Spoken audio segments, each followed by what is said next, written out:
Welcome. If you've noticed those fun Bitmoji friend updates on Snapchat and want to make sure you're seeing them, you're in the right place. In this quick guide, I'll show you exactly how to turn on Bitmoji Friends notifications so you never miss what your friends are up to. Let's get started. First, open up the Snapchat app on your phone. Once you're on the main camera screen, look at the top left corner.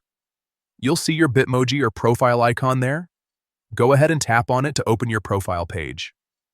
Now that you're on your profile, look to the top right corner. You'll see a small gear icon, which is your settings. Tap on that to access all your Snapchat settings. Once you're in settings, scroll down a little until you find the option labeled Notifications. Tap on it.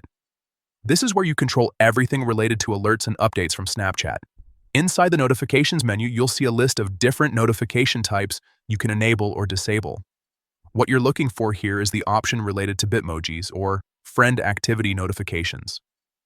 Depending on your app version, it might be labeled slightly differently, but it should clearly relate to Bitmoji updates. Make sure the toggle next to Bitmojis and notifications is turned on.